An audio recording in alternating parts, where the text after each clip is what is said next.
اس week میں current affair کے طور پر ایک جو بڑا ہسٹوریکل ڈیسیژن آیا ہے پاکستان کی جوڈیشری کی طرف سے، وہ نور مقدم کیس کا فیصلہ۔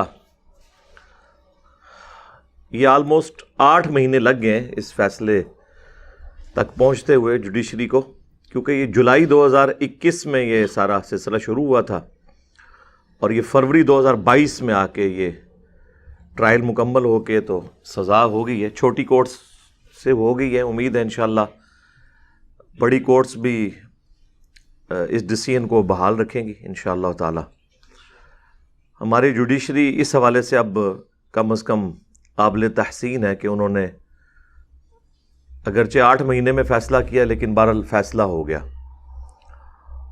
اور اس میں ایک کرٹیکل چیز جو سامنے آئی ہے وہ پروسیکیوشن نے جو کچھ اس کیس کے حوالے سے کیا وہ انتہائی افسوسناک صورتحال ہے اس حوالے سے کہ انہوں نے کیس کو خراب کرنے کی پوری کوشش کی، حالانکہ ایویڈنس بالکل واضح تھے۔ یہ سارا فیصلہ جو جج نے کیا یہ بڑی دلیری کے ساتھ سائنٹیفک بنیادوں کے اوپر ہوا ہے۔ وہ رپورٹ ساری مجرم کے خلاف تھیں، چاہے وہ سی سی ٹی وی کیمرہ ہو، ڈی این اے کی رپورٹس ہوں، باقی ساری چیزیں، ان کی بنیاد کے اوپر یہ فیصلہ کیا گیا۔ اسلامک رولنگز کے پوائنٹ آف ویو سے اس حوالے سے بعض لوگوں کو یہ ریزرویشن ہوتی ہے کہ اسلام میں جو مختلف سزاؤں کے لیے گواہوں کی بات کی گئی ہے، خصوصاً زنا کے حوالے سے سورۃ النور میں آیا کہ کم از کم 4 گواہ چاہیے جنہوں نے پریکٹیکلی اس حالت میں دیکھا ہو، تو یہ تو پاسبل نہیں ہے۔ خصوصاً زنا بالجبر کے حوالے سے تو اس طرح کی کوئی چیز رپورٹ نہیں ہوتی، تو پھر کیا سی سی ٹی وی کیمرہ یا اس طرح کے سائنٹیفک ایویڈنس جو ہیں وہ اس قابل ہیں کہ ان کی بنیاد کے اوپر ایسا فیصلہ کیا جا سکے؟ تو اس حوالے سے میرا موقف یہ ہے کہ اگر کوئی فیصلہ ان بنیادوں پہ کرتا بھی ہے تو وہ اللہ کی حدود کو تو نہیں توڑ رہا۔ اس کی وجہ یہ ہے، اللہ کی حد توڑنا یہ ہے کہ اللہ تعالیٰ نے جو سزا مقرر کی ہے اسے کوئی چینج کر دے۔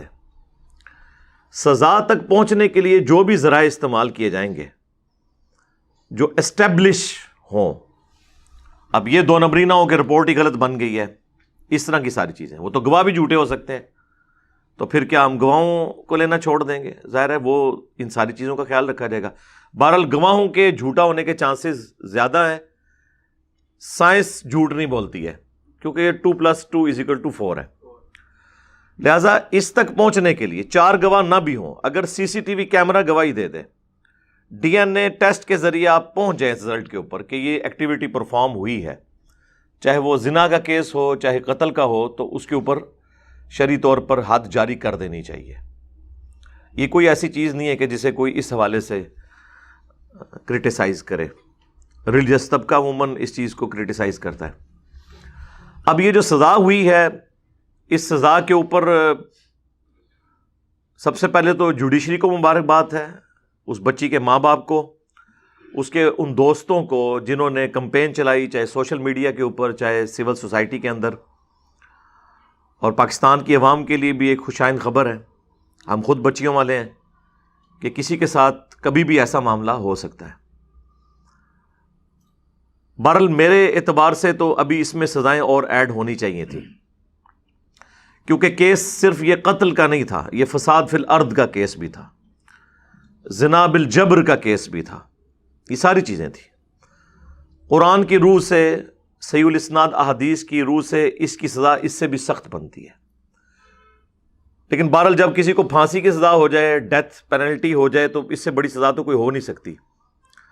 اب وہ لبرل طبقہ، وہ سیکولر طبقہ جن کی کئی چیزوں کے ساتھ میں بھی اتفاق کرتا ہوں، جس کی وجہ سے مجھے مولویوں کی گالیاں بھی کھانی پڑتی ہیں، ان کے لیے میں دعوت فکر رکھوں گا کہ اب آپ کی سول سوسائٹی میں سے، لبرلز میں سے، سیکولر لوگوں میں سے کسی نے اس کی ڈیتھ پینلٹی کے اوپر اعتراض نہیں کیا، حالانکہ یہی طبقہ ہے خصوصاً باہر کے ملکوں میں، ہمارے ملک میں بھی ان کے زیر اثر ہی آ جاتے ہیں کہ جو سزائے موت کو ظالمانہ سزا سمجھتے ہیں۔ دنیا کے کئی ملکوں کے اندر سزائے موت عمر قید میں بدل چکی ہے۔ یہ لادہ بات ہے کہ عمر قید جو ہے وہ سزائے موت سے بھی زیادہ سخت ہے۔ یہ تو جس نے کبھی جیل کی ہوا کھائی ہے نا تو اسے پتا ہے۔ لیکن بہرحال وہ کہتے ہیں اس میں یعنی ایک شخص کی تو جان چلی گئی، اب اس کے بدلے میں کسی اور کی جان کیوں لی جائے۔ کافی آرگومنٹس رکھتے ہیں۔ پاکستان بھی کچھ عرصہ یورپین یونین کے زیر سایہ ان چیزوں میں پھنسا رہا، پھر یہ جب پاکستان میں دہشت گردی کا جن باہر نکلا تو پھر فوجی عدالتیں ہنگامی بنیادوں پر بنائی گئیں اور سزائے موت کو بحال کیا گیا۔ اس کی برکات آپ نے دیکھی ہیں۔ ضرب عضب اور رد الفساد کے بعد جب سزائے موت کو ایگزیکیوٹ کیا گیا تو کافی حد تک یہ دہشت گردی کا گراف نیچے آ گیا۔ اس کی وجہ یہ ہے کہ جب مجرم کو یہ پتا ہو کہ میں نے مر جانا ہے تو پھر اس کے لیے ایکٹیویٹی پرفارم کرنا ذرا مشکل ہو جاتا ہے۔ جب اسے یہ ہو کہ میں جیل میں ہوں گا، سزائے موت ویسے ہی موقوف ہے، کبھی نہ کبھی میرے ساتھی آ کے مجھے چھڑوا کے لے جائیں گے، اور پھر پاکستان کی جو عمر قید ہے وہ تو تماشا ہے۔ ایک بچہ 15-20 سال کی عمر میں قتل کر دیتا ہے اور وہ 30-35 سال کی عمر میں عمر قید کاٹ کے باہر آ جاتا ہے۔ قیدیوں کے دن رات گنے جاتے ہیں۔ پھر 14 اگست کے موقع کے اوپر، انڈیپینڈنس ڈے جو ہے اس کے موقع کے اوپر، اور مختلف مواقع کے اوپر، عید کے موقع کے اوپر وہ سزائیں کم ہوتے ہوتے ہوتے الٹیمیٹلی یہاں تک رزلٹ نکلتا ہے کہ وہ جس نے 17-18 سال کی عمر میں قتل کیا ہوتا ہے وہ 35 سال کی عمر تک عمر قید کاٹ کے باہر آ جاتا ہے، یعنی وہ بڑا ڈان بن کے، اور پھر وہ آگے کوئی انسان کا بچہ نہیں بنتا، دوبارہ سے بدلے اتارتا ہے۔ ظاہر ہے اس کا کانفیڈنس آسمانوں پہ ہوتا ہے۔ یہ کون سی عمر قید ہے؟ عمر قید تو باہر کے ملکوں میں ہوتی ہے مرتے دم تک، چاہے اس کی عمر 70 سال ہے 80 سال ہے، وہ پھر دنیا اس کی شکل نہیں دیکھتی کہ وہ آ کر تو بدلہ اتارے، ان وکیلوں کو بھی قتل کر دے، ان مقدمات کی پیروی کرنے والوں کو بھی قتل کر دے۔ وہ لوگ اس ڈر میں نہیں زندگی گزارتے کہ یہ تو اب باہر آ گیا ہے تو اب یہ ہمیں نہیں چھوڑے گا۔ تو پاکستان میں عمر قید بھی تماشائی بنی ہوئی ہے۔ بہرحال سزائے موت کے اوپر سب نے اپریشیٹ کیا، میں بی بی سی کے اوپر، بی بی سی اردو کے اوپر، اس طریقے سے اور جو مختلف چینلز ہیں، اردو پوائنٹ کے اوپر، جو بڑے سوشل میڈیا کے پلیٹ فارمز ہیں پاکستان میں لوگوں کے انٹرویوز دیکھ رہا تھا تو سارے لوگ جو ہیں وہ کہہ رہے تھے جی بہت اچھا ہوا ہے اور خوشی کی بات ہے۔ کسی نے نہیں کہا کہ جی یہ ڈیتھ پینلٹی نہیں ہونی چاہیے تھی۔ اس کا مطلب ہے کہ سب نے ان انٹینشنلی یہ تسلیم کر لیا کہ اسلام کی سزائیں ظالمانہ نہیں ہیں۔ اسلام کی سزائیں سخت ضرور ہیں، اس میں کوئی شک نہیں، لیکن اس کے پیچھے حکمت یہ ہے کہ سزا ایک کو ہو اور ڈیٹرنس باقی سب کے لیے ہو جائے۔ اگر سر عام پھانسیاں ہوں، اس طرح کی سزائیں دی جائیں تو کسی کو جرم کرتے وقت 1000 دفعہ سوچنا پڑے گا کہ میرے ساتھ یہ ہونا ہے۔ سورۃ النور میں تو یہاں تک آیا ہے کہ جب سزا دی جا رہی ہو نا تو مسلمانوں کا ایک گروہ اسے ویٹ کرے گا، پریکٹیکلی وہ دیکھے گا، شاہد ہوگا اس پر، کیونکہ عبرت ہوتی ہے۔ سعودیہ کے اندر جب سر قلم کیا جاتا ہے نا قاتل کا تو وہ سر عام کرتے ہیں جمعے کی نماز کے بعد، اور جن جن لوگوں نے وہ منظر دیکھا ہے نا 2 ہفتے تو ان کو نیند نہیں آتی، کسی کو بخار چڑھ جاتا ہے، تو ایسے لوگ دوبارہ جرم کر سکتے ہیں؟ آپ سوچ بھی نہیں سکتے۔ یہ برکت ہے سر عام سزائیں دینے کی، ڈیٹرنس، دہشت پڑ جاتی ہے دہشت گردوں کے اوپر۔ تو میرے اعتبار سے تو قرآن و سنت کی روشنی میں یہ سزا اس سے بھی زیادہ سخت ہونی چاہیے تھی۔ نمبر 1 فساد فی الارض کے تحت جو سورہ المائدہ کی آیت نمبر ہے 33، جس میں فساد فی الارض والوں کی سزا یہ بتائی گئی ہے کہ انہیں عبرتناک سزا دی جائے، ان کے مخالف سمت کے ہاتھ پاؤں کاٹے جائیں، انہیں سولی چڑھایا جائے، یا ملک بدر کیا جائے۔ وہ تو چھوٹے لیول کی سزا ہے نا، اس لیول تک ان کو سزا دی جائے گی۔ یہ عبرتناک سزا ہے۔ اور پھر جس تکلیف سے اس نے گزارا ہے اگلے بندے کو، اس کے بارے میں سورۃ المائدہ میں آیا کہ قصاص جب قاتل سے لیا جائے گا، جان کے بدلے جان، آنکھ کے بدلے آنکھ، ناک کے بدلے ناک، کان کے بدلے کان، دانت کے بدلے دانت، اور ہر زخم کے بدلے اسی لیول کا زخم اس شخص کو دیا جائے گا جس نے یہ کام کیا تھا، وہ ساری سزاؤں سے اسے گزارا جائے گا، حتیٰ کہ اس کا کلائمیکس سورۃ المائدہ کی آیت نمبر 32 کہ جس نے ایک جان کو بھی ناحق قتل کیا، سوائے 2 ایکسیپشن کے، فساد فی الارض یا قتل کے بدلے قتل، اور وہ بھی جوڈیشری کا کام ہے، گویا اس نے پوری انسانیت کو قتل کر دیا، اور جس نے ایک جان کو بچایا گویا اس نے پوری انسانیت کو بچا لیا۔ اس میں کسی مسلمان کی، کافر کی جان نہیں ہے، ہیومن ڈگنیٹی میں سب برابر ہے، کسی ایک انسان کی جان بھی اتنی قیمتی ہے جتنی ایک مسلمان کی ہے، چاہے وہ غریب ہے اسلام ہے، یہ اسلام کی تعلیمات ہے۔ ایک جان کو بچایا گویا پوری انسانیت کو بچایا۔ یہ وہ آیت ہے جو عموماً آپ کو ہاسپٹلز کے باہر لکھی ہوئی نظر آئے گی، اور اندر سب سے بڑے چور، ٹھگ اور ڈاکو بیٹھے ہوئے ہوں گے۔ میجورٹی ڈاکٹرز کی یہی ہے، سرجنز کی یہی ہے، ڈاکٹر سے خود پوچھ لیں، وہ آپ کو بتا دیں گے۔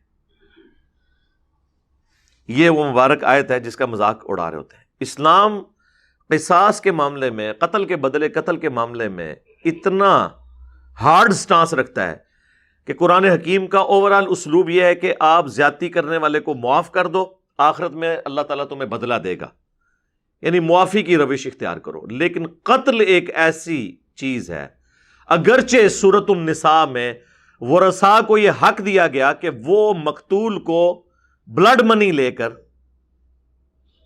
دیت لے کر معاف کر سکتے ہیں، جو سنن ابی داؤد میں حدیث ہے 100 اونٹ، وہ بھی اچھی خاصی دیت ہے، آج کے دور میں آپ سمجھ لیں 2.5-3 کروڑ روپے بنتا ہے۔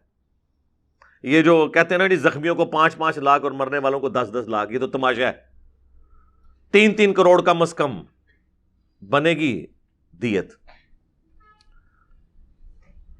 تو اللہ تبارک و تعالیٰ نے سورۃ النساء میں ورثاء کو حق دیا ایز اے لاسٹ ریزارٹ کہ وہ معاف بھی کر سکتے ہیں، لیکن ڈسکریج کیا۔ سورۃ البقرہ میں اللہ تعالیٰ نے فرمایا وَلَكُمْ فِي الْقِصَاصِ حَيَاةٌ يَا أُولِي الْأَلْبَابِ، اے عقل مندو، قتل کے بدلے قتل میں، قصاص لینے میں زندگی چھپی ہے پوری انسانیت کی، تاکہ تم ڈر سکو۔ یہ تو جب کسی کا کوئی مرتا ہے نا تو اس سے کوئی پوچھے، وہ کہتا ہے میں ٹکڑے ٹکڑے کر کے ماروں گا۔ مرنے والے کی ماں سے کوئی پوچھے کہ تیری بچی یا بچے کے ساتھ جس نے یہ کیا اس کے ساتھ تم کیا کرو گے، تو اس کے احساسات کیا ہوتے ہیں؟ ویسے ٹی وی پہ خبر دیکھنا اور پریکٹیکلی جو اس تکلیف سے گزرتا ہے وہ تو آپ امیجن نہیں کر سکتے۔ لہذا اس سزا میں ایڈ ہونا چاہیے، 100 کوڑے بھی سے لگنے چاہیے تھے سورۃ النور کے تحت، غیر شادی شدہ اور اس نے زنا بالجبر کیا۔ ظاہر ہے کہ اس میں صرف فاعل کو ہی سزا ہوتی، مفعول کو تو نہیں ہوتی، وہ تو بیچارہ پہلے ہی مظلوم ہے۔ 100 کوڑے لگنے چاہیے تھے، اور یہ کوڑے یہ آپ کے وہ گھوڑوں کو مارنے والے چھانٹے نہیں، وہ تو کئی لوگ تو وہ پورے کوڑے بھی نہیں کھا سکتے اور مر جاتے ہیں، وہ الگ سے ہونے چاہیے تھے۔ اس کے بعد اس کو اسی تکلیف سے گزارنا چاہیے تھا جس تکلیف سے اس نے گزارا، کیونکہ میں نے بتایا اس میں پوری ترتیب ہے، آنکھ کے بدلے آنکھ، ناک کے بدلے ناک، کان کے بدلے کان، دانت کے بدلے دانت، اور ہر زخم کے بدلے ویسا زخم۔ یعنی اس بچی کو اس نے مجبور کیا کہ بلڈنگ سے نیچے چھلانگ لگائے، اس کو بھی دھکا دے کے نیچے پھینکا جائے۔ اور وہ ساتھ جو 2 مجرم تھے، ایک مالی تھا اور ایک گارڈ تھا، اس کو بھی 10-10 سال کی قید ہوئی ہے، انہیں بھی اس تکلیف سے گزارنا چاہیے جو انہوں نے کیا۔ ایک کیس جو ہے نا وہ ایگزامپل سیٹ کی جائے، انشاءاللہ تعالیٰ آپ دیکھیں گے یہ کرائم ریٹ نیچے آئے گا۔ آپ اسلام کی سزاؤں کو امپلیمنٹ کر کے دیکھیں تو آپ کو برکات نظر آئیں گی۔ فوجی عدالتوں کے بعد آپ کو نظر نہیں آئیں گی؟ ایک 2014 کا دن تھا کہ شام کو ہم خبروں پہ جب بیٹھتے تھے نا تو انتظار کرتے تھے کہ آج کس کس شہر میں بم پھٹا ہوگا، کتنے بندے مرے ہوں گے۔ 2-3 تو روزانہ پھٹتے تھے، جس دن ایک ہوتا تھا تو کہتے ہیں شکر ہے آج ایک ہوا ہے۔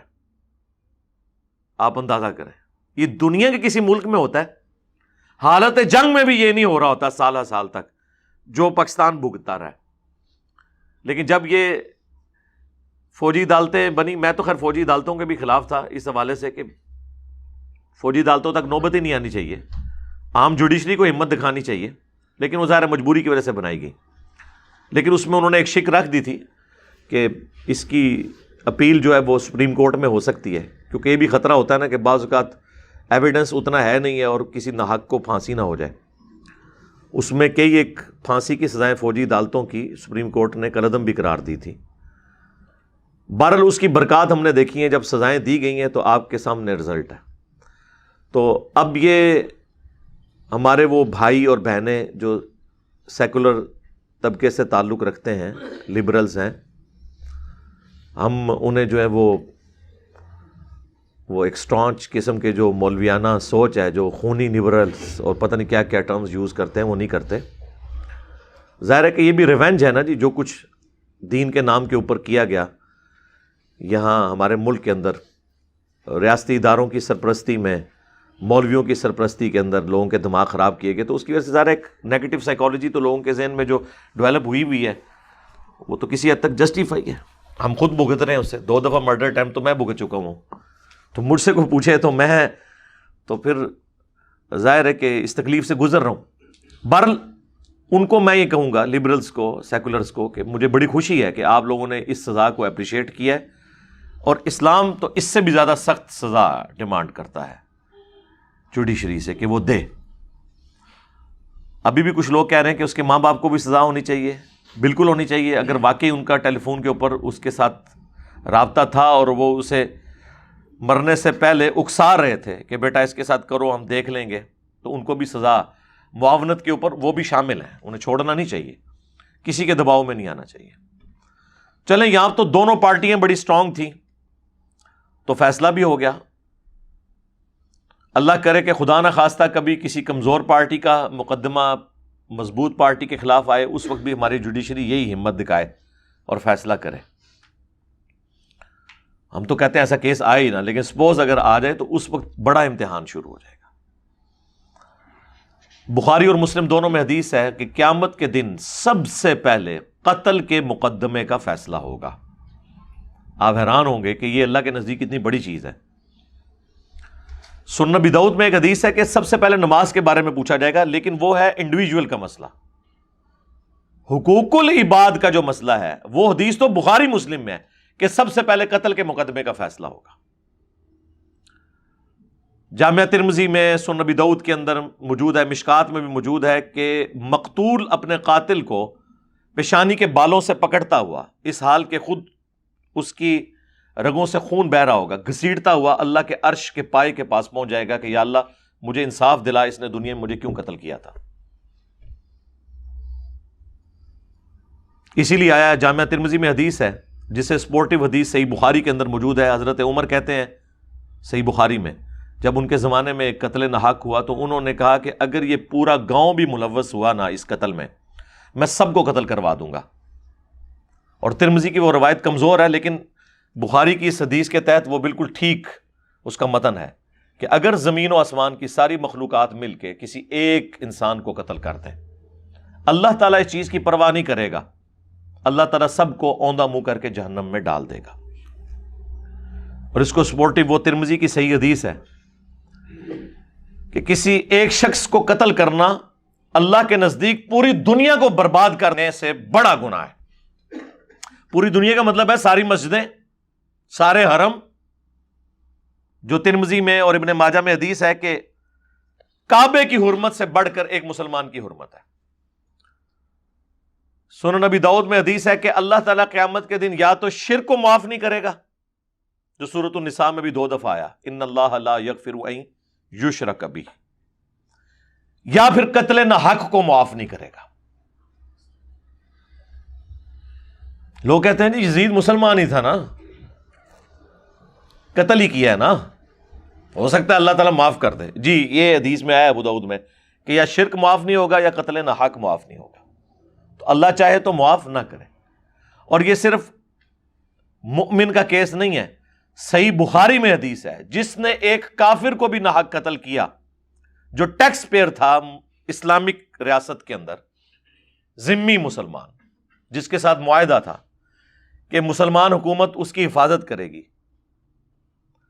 تو جنت میں جانا تو بڑی دور کی بات، اسے جنت کی خوشبو بھی نہیں آئے گی، اگرچہ جنت کی خوشبو 40 سال کی مسافت سے آ رہی ہوگی۔ جو سورۃ المعارج میں آیا نا کہ قیامت کا دن 50,000 سال کا دن ہے، وہ دن جب مکمل ہو رہا ہوگا نا، آخری 40 سال جب باقی رہ جائیں گے نا، تو جنت کی خوشبو آنا شروع ہو جائے گی۔ لیکن جس نے کسی کافر کو ناحق قتل کیا کسی اسلامک ریاست کے اندر، اسے وہ خوشبو بھی نہیں آئے گی، یعنی مراد کیا، اس پہ جنت حرام ہے۔ اور یہاں لوگوں نے قتل ناحق کو مذاق سمجھا ہوا ہے، جس کو چاہا اڑا کے رکھ دیا، لسانیت کی بنیاد کے اوپر، توہین مذہب کے نام کے اوپر، حب الوطنی کے نام کے اوپر ایکسٹرا جوڈیشل ایکٹیویٹیز اور قتل و غارت ہوتا ہے۔ پولیٹیکل پارٹیز آپس میں رکھتی، خاندانی اختلافات اس نوعیت تک چلے جاتے ہیں، قرض کے بنیاد کے اوپر یہ کچھ ہو جاتا ہے، چھوٹی موٹی لڑائیوں کے اوپر یہ سب کچھ ہو جاتا ہے۔ اس لیے اس چیز کو ہلکا نہ جانیں اور اللہ سے ڈریں۔ پر ہم مبارکباد پیش کرتے ہیں جی اپنی جوڈیشری کو بھی، ان لوگوں کو بھی جنہوں نے اس کیس کی پیروی کی۔